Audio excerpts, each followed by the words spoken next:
At another store, rule number 2, blame the other guy. We were looking for owner John Kim, because here they charged us $98 for parts they never installed in our VCR. One of his employees defended the boss. If he's made the mistake, he's an honest person. But when Kim finally appeared, they went in the back for a quick strategy session. And the parts hadn't been put in the set. So I don't know how you're going to tell them any different. One way to tell us different was to blame someone else, like the store's former manager, who they said had just been fired. This man here that wrote this ticket up is fired. You paid cash, right? Yeah. No check.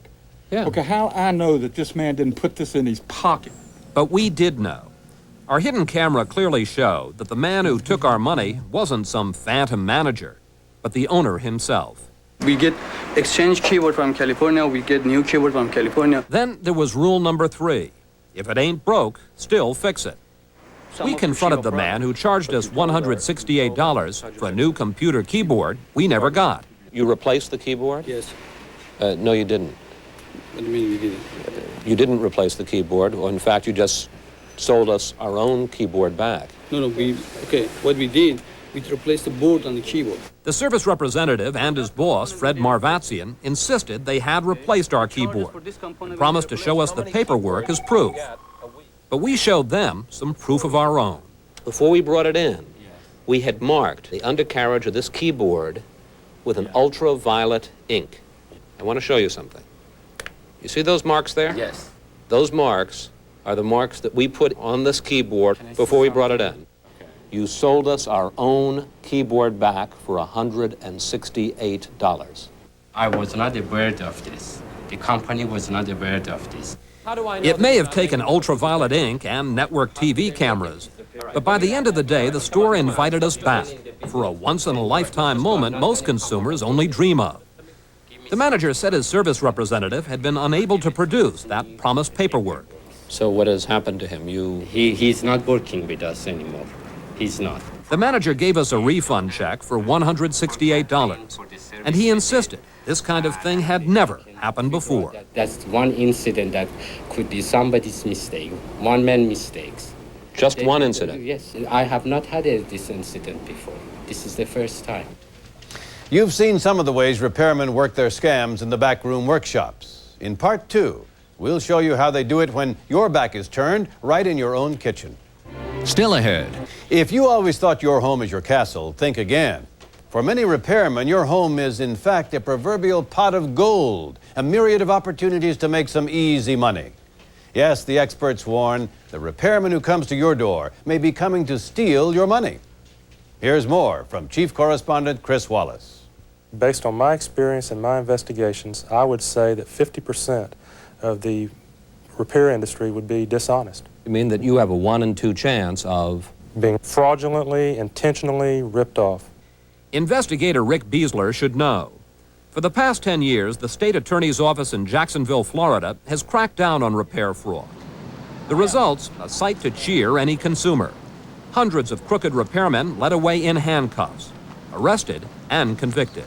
How do you explain the fact that these repairmen seem so confident that they can get away with almost anything? Because the average consumer has no idea. It's just like when a doctor tells you you're sick, you believe him. The cheating not only goes on in the back room of the repair shop, it can also happen right under your nose, in your own home. We rented this house in McLean, Virginia, outside Washington, and set it up as a kind of lie detector test for repairmen. On the refrigerator, we unplugged the fan motor at the back of the freezer. On the dishwasher, we unplugged the electric door switch.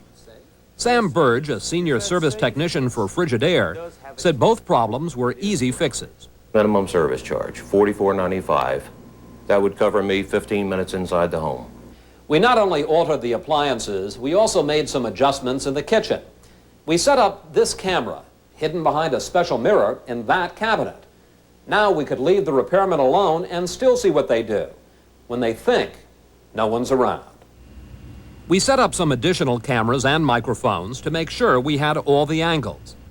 Then producer Kathleen Pierce, playing the frustrated landlord, went to the yellow pages, looking for help. The first repairman who showed up to fix the dishwasher, Robert Love, did just what he should have. He reconnected the plug for a minimum charge. I got it running with the wire. This something here. Walter No was our next repairman. He too had our dishwasher working within minutes. But there was one difference. Walter said he'd had to replace the door switch, not just reconnect it. And he even left the old switch behind. Even though we'd been watching all along, we had no idea we'd just been conned until we reviewed the videotape. Here, you see Walter spotting the problem and plugging the loose wire back in. But then he slipped out to his truck and picked up something, here in his left hand. It was an old faulty door switch. He put it on the counter, which is exactly where it stayed until he gave it to our producer. We'd just seen one of the most common scams in the repair business, and it wasn't the last time. Consider the case of Jun Villafuerte, a repairman who showed up to fix our refrigerator. Remember, the only problem is a loose plug on the fan motor. Jun told us almost immediately that the motor had to be replaced at a cost of $133. We have to replace this. It's not functioning. The motor's not functioning. He went to his truck and got a new motor, and within a few minutes installed it in our refrigerator. Or had he? Watch again. Here he is removing our motor. Notice the green wire trailing off it. Now he goes to his truck and comes back with a supposedly new motor, but he never installs it. All he does is fix our old motor and put it back in the refrigerator. There's the same green wire. That other motor he brought in from the truck is just a prop. Since we were watching all this from upstairs as it happened, we decided to throw him a curve. You still have the old motor? Yeah. Now, Jun had a problem because he told us he'd replaced a broken motor. As soon as our producer was out of sight, Jun took out some pliers and made sure his prop motor was broken. No doubt about it, this motor was now dead. If it lasts for 3-5 years, you're lucky, you know. It was the same story with the next repairman, Ben Agani. He too pretended to replace the motor at a cost of $95. Do you have the old motor? Yes. I have it. But this time, when we asked for the old part, Ben had a problem. He hadn't brought in an extra one. So, while our producer went upstairs to get her purse, he rushed out to his truck and rummaged and came back with a prop. He planted it in the trash, which is where he later retrieved it to give to our producer.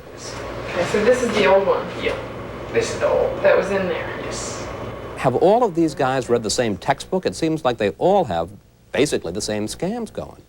You'd be surprised. It's a very close-knit industry, and they do discuss among themselves ways to commit fraud. Some of the suspects that we arrested in our investigation have surfaced in other parts of the country. We decided it was time to get some explanations. So we had our producer call some of our repairmen back to the house, saying our appliances still weren't working. Remember Jun Villafuerte? He's the one who got that prop motor out of his truck and later destroyed the evidence.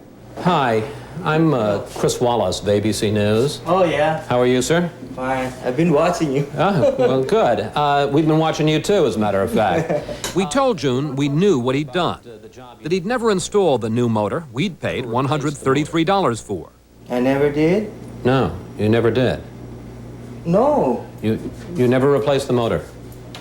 I did replace that.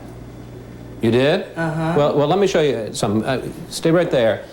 We had a camera here, and they were shooting you while you were doing the work here. Mm-hmm. And you never replaced the motor. It was then that Jun taught us another trick of the repair trade. No matter what the evidence, no matter how conclusive the proof, deny everything. We showed our undercover tape of his work. He insisted we had a bad angle on the action. You did not see me inside. But we had a camera on that, too. And what about his frantic effort to disable that prop motor? Now, look what you do. You start cutting pieces off it. No, not really. Jun insisted he'd done that for safety reasons. And finally, what about the ultraviolet marks we'd put on our motor, which proved he'd put back the old ones? There are X marks. And you know where we found this motor? Right back in the freezer. I don't know about that, but the thing is, I replace your motor. Were you surprised at the level of larceny here?